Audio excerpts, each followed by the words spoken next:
Hi, I'm Nikos Vasilakis, and together with Shivam Handa, Konstantinos Kallas, and Martin Rinard, we're bringing to you a data flow model for parallel Unix pipelines. All of the work you'll be seeing today in this video and corresponding paper is open sourced and available for download at beanpad.sh. Shell scripts are used pervasively.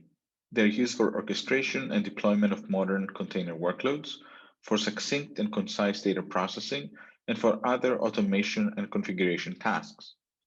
For example, here's a data processing script calculating average temperatures across the US over a 5-year period. Here's another script, a fragment from Pash's cross-platform installation configuration scripts. Here's a fragment of a container deployment script. Here's another script, and here's another script, all of which are supposed to convince you about the ubiquity of shell scripts. A particularly common programming pattern in shell scripting is what's commonly referred to as Unix pipelines. Pipelines contain or chain together individual stages using a composition primitive known as the Unix pipe. Individual commands can be written in any programming language and focus primarily on processing their inputs and emitting outputs, while the Unix kernel takes care of synchronization and inter-process communication under the hood. This language agnosticism is powerful because it allows composing stages developed in any language, ranging from Python to Ruby to C++ binaries and other shell scripts, but it's also challenging because there is no unified program analysis that can be applied to all these commands to extract useful properties. That is, from the point of view of the shell, these commands operate as black boxes. To better understand Unix pipelines, consider a classic spell checking pipeline from the 1980s, the precursor to the Unix and Linux spell program, slightly modified for modern workloads. The first command streams two markdown files into a pipeline that first converts characters in the stream into lowercase, then removes punctuation and emits one word per line, then sorts the stream in alphabetical order, then removes duplicate words, and finally filters out words from a dictionary file. The second pipeline counts the resulting lines, reporting the number of misspelled words to the user. But what if instead of two small input files, we had a half a terabyte of input data? To accelerate the computation, we would want to leverage data parallelism. First, split the half a terabyte input data, then apply the computation in parallel across partial inputs, and finally, cleverly combine the results to produce the correct outputs. To achieve such parallelism, however, we're left with only a few alternatives. One alternative would be to use parallelism flags such as -p for GNU sort. This alternative doesn't go a long way, as first, it only works for some commands, specifically ones whose developers have explicitly provided parallel operation, but not other commands. And two, does not compose across commands or pipeline stages. Another alternative would be to rewrite the entire pipeline in a new programming language that supports parallelism. That alternative would require too much effort and forego all the benefits of language agnostic and succinct program composition, which is the hallmark of the Unix design. Yet another option, and likely our best bet, would be to apply a tool such as GNU Parallel. Unfortunately, GNU Parallel only supports embarrassingly parallel shell scripts, require manual effort from its users to discover and map divide and conquer parallelism. It is also agnostic to pipeline semantics, and its application results in script changes, which, as we'll see, leads to ugly and unmaintainable scripts. Take a look at only the first pipeline of the spell checking script. Oops. We believe we deserve better, and in this paper, we propose a parallelizing shell-to-shell compiler that builds on a precise data flow model of shell pipelines as its centerpiece. We formalize this data flow model and associated translations from shell scripts to the model, as well as from the model back to parallel shell scripts. We also formalize and prove the parallelizing transformations applied within this model and implement everything as an end-to-end shell-to-shell parallelizing compiler that takes a shell script and produces a parallel version of it. To get an idea of our compiler, we will apply it to the Spellcheck script. Note that in this talk, we hear more about the intuition and insights behind the contributions, but full details can always be found in the paper. The first thing that the compiler does is to convert the script to an abstract syntax tree and then identify Dataflow regions. Dataflow regions in pink and purple over here are script fragments comprised only of some command composition constructs that may allow parallel execution depending on the commands used in these regions, but not other composition constructs that operate as sync barriers. For example, Dataflow regions can contain the pipe character, but cannot contain the semicolon character, which denotes sequential composition. The compiler then converts these regions to an intermediate representation and code it as a Dataflow graph. Nodes in this graph are Unix commands, and edges are channels connecting these commands, which in Unix correspond to pipes or FIFOs for inter-process communication. The compiler then applies parallelizing transformations. For now, we'll be focusing only on the first Dataflow graph.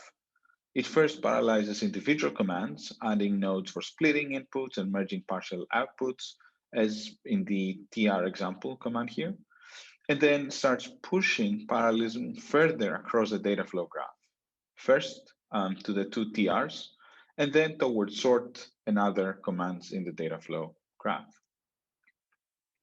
Finally, the compiler translates the parallel Dataflow graph back into a shell script by encoding nodes as concurrently executing commands and edges as FIFOs, or also called name pipes.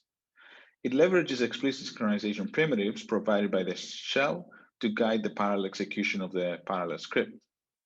As we will see, this iterative parallelization process can lead to significant speedups for a variety of scripts. But before we see that, how is this process even possible when we explicitly stated at the beginning of the talk that Unix commands are black boxes? Well, part of the insight here is provided by recent proposals such as PASH and POSH, which identified command annotations as a way to communicate partial specifications of individual black box command behavior. For example, these annotations can be used to express whether a command is pure, that is, whether it reads and writes only to files and streams, or whether it performs additional side effects. We leverage this insight to change our perspective. Rather than operating at the script as black box level, we can zoom in and operate at the script as a composition of black box commands level. This change of perspective allows us to create a precise enough Dataflow graph model of shell pipelines, which can then be manipulated using transformations that expose parallelism in the Dataflow graph, as shown in the example earlier. A crucial point of this Dataflow model is that it captures the order in which commands read their inputs. This order needs to be preserved when parallelizing and is unlike other Dataflow models such as MapReduce, where commands are commutative and associative or independent with respect to some key. Consider this order-aware Dataflow example. Cat reads first from F1 and then from F2. This order awareness also distinguishes between 1, configuration, and 2, streaming inputs. Consider this other order-aware Dataflow example. grep is configured by first reading the dictionary file and then reading its streaming input from the output of unique. Note that this information is enough to enable correct parallelizing transformations. Specifically, Our compiler does not care about commands themselves and still views them as black boxes that just happen to satisfy certain properties. For example, one such property is that some commands are amenable to divide and conquer parallelism. The compiler transformations then manipulate such compositions of black box commands to enable parallelism as shown in the example earlier. This order awareness makes the Dataflow model expressive enough to describe widely used Dataflow fragments of the shell, which is important for the shell to the DFG translation, the Dataflow graph, but which in turn can be implemented in the shell, which is also important for the Dataflow graph 2 shell transformation. As a result, after the compiler has applied transformations to parallelize the composition of black box commands, it simply transforms the Dataflow graph back to the parallel shell script, which can in turn be executed by a standard interpreter. We incorporate our work in Pash, an open source parallelizing shell-to-shell compiler. Our formalization uncovered a critical bug where the original implementation did not handle configuration inputs correctly. Our new implementation also improves modularity, as transformations are now applied separately to the intermediate model. We will come back to the implementation, but let's switch to some results for now. Here we present the results of applying our transformations to 47 pipeline benchmarks. The x-axis shows the benchmark name, and the y-axis shows the execution time in seconds. Each pipeline benchmark corresponds to 3 bars. A green bar on the left showing the sequential execution time, an orange bar in the middle showing the execution time of the parallel configuration with only one optimization level enabled, that is covering only some of the transformations shown earlier, and then a blue bar on the right showing the execution time of the parallel configuration using the full set of the optimizing transformations enabled. The details of the differences between 2 and 3 are described in detail in the paper.